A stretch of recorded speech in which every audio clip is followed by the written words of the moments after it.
రోజు సచ్చే కంటే ఒకసారి సస్త అయిపోతుండే. ఏంది నాదో బతుక, రోడ్డు పైన కుక్క బతుకుతుంది, నేను బతుకుతున్నా, ఏం బతుకుది అని ఆ బ్యాగ్ అక్కడ ఇసిరేసిండు, లోపల వెళ్ళిపోయిండు. ఇంకా వాళ్ళ అమ్మ పోయి నాయన మందులు ఇచ్చిన అని అడుగుతుందా?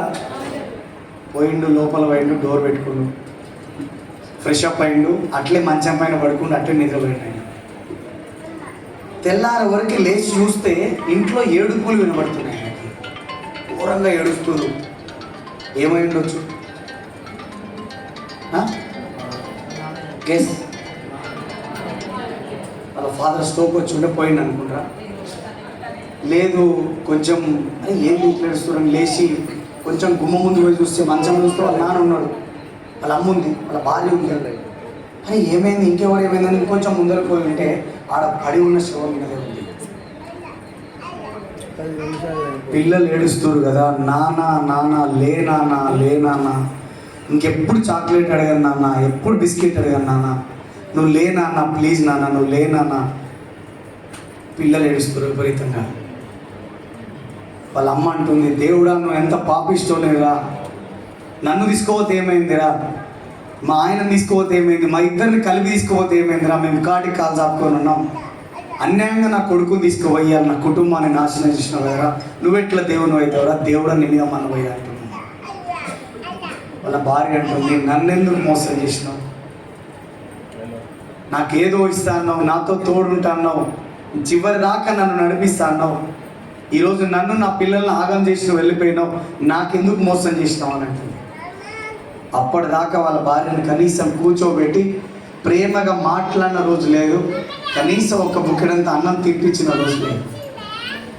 ఇప్పుడు చెప్పండి, అతను పరిస్థితి ఏముంటుంది ఆ ఇంట్లో? దేవుడికి మొరపెట్టుకుంటున్నాడు, దేవుడా ప్లీజ్ దేవుడా, ఒక్క 2 నెలలు 3 నెలలు టైం, 10 రోజులు టైం, నేను ఎట్లనైనా నన్ను బతికిపోయి దేవుడా, నా భార్య చూడు నన్ను మోసం చేసినావా అంటుంది, నా పిల్లలు చూడు వాళ్ళు నిన్ననే వాళ్ళు నేను దెబ్బలు కొట్టినా, వాళ్ళు ఏడుస్తున్నారు, మా అమ్మ చూడు ఎంత ఏడుస్తుంది, మా నాన్న మంచంలో పడిపోయినాడు, దేవుడా ప్లీజ్ దేవుడా నాకు ఒక 10 రోజులు టైం, 10 రోజులు టైం, 10 రోజులు టైం అని చెప్పేసి. అంతలోనే వాళ్ళ భార్య వచ్చింది, ఏమండి లే, ఏమైంది, ఎందుకు ఏడుస్తున్నావు, ఏమైంది, ఏంది మెత్తంగా అడిచిపోయింది, ఏమైంది లే నువ్వు అని చెప్పి వచ్చి దుప్పటి తీసి ఆయన లేవట్టేసింది.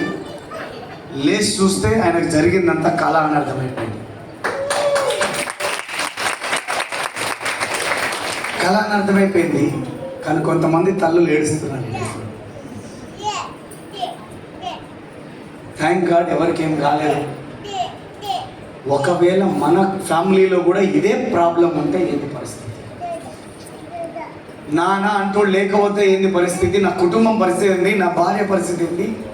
నా పిల్లల పరిస్థితి ఏంది? రేపు నా పిల్లలు పోయి ఏడు అరక తింటారు డబ్బులు లేకపోతే. ఎవరిని అడుగుతారు? ఏ పెద్దనాన్న ఇస్తాడు? ఏ బాబాయి చూస్తాడు? ఎవరిస్తారు డబ్బులు?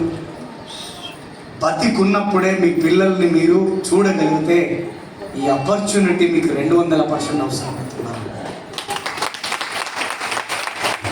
శ్రీనివాస్ వడ్డెమ్మన్ అంటాడు 100 సార్లు సచ్చి బతికిండు. ఇదే కళ నేను చదివింది ఒక పుస్తకంలో. నేను నమ్మరు, నేను వారం రోజులు ఏడ్చాను. అరే ఒకవేళ నా పరిస్థితి కూడా ఇట్లా ఉంటే ఏం లేదు. నా దగ్గర ఏం లేవు, పిల్లలు ఉన్నారు, ఫ్యామిలీ ఉంది, సంపాదించేవాడంటే లేకపోతే ఏంది కుటుంబం పరిస్థితి? కడుపులో ఆకలి అయితే, కడుపులో ఏం లేకపోతే మనిషికి ఆకలి అవుతుంది, కానీ జేబులో ఏం లేకపోతే కుటుంబానికి ఆకలి అవుతుంది. ఇది ఈరోజు తోడైంది ఆ మాట. కుటుంబం మొత్తానికి భోజనం పెట్టేటోడు పోయి కట్టెలలో వండుకుంటే పరిస్థితి ఏంటి ఆ కుటుంబం? ఈరోజు ఇంచుమించుగా మన పరిస్థితి కూడా అంతే. వేస్తారనో మన పరిస్థితి కూడా అంతేనా? మరి ఇకనైనా మనం కళ్ళు తెరవాలన్నా, లేదంటే ఈ లోకం తీరు అట్లనే పోవాలన్నా? ఎస్ఆర్నో ఇట్లనే మనం పోదామా? అవకాశం వచ్చిందని మార్చుకుందాం అనుకుంటే వాళ్ళు ఎంతమంది అన్నారు? 100% మీ జీవితంలో మీరు ఉన్న స్థానం నుంచి ఉన్నతమైన స్థానం వైపు అడుగులు వేయాలి. మీరు పట్టిందల్లా బంగారం కావాలి. ఇంకొక 6 నెలలు దసరా పండుగ వరకు మీ ఇంటి ముందు మీ ఇష్టమైన కారు ఉండాలి, మీ అకౌంట్లలో మినిమం 50,000 ఇన్కమ్ రావాలని ఆ భగవంతుని పాదాలు పట్టుకొని వేడుకుంటూ, సో మీరందరూ బాగుండాలి, అందులో నేను ఉండాలని మనస్ఫూర్తిగా కోరుకుంటూ I wish you all the best. God bless you. Thank you very much. Thank you. ఒక్క నిమిషం ఇట్లా ఉండండి. Please come.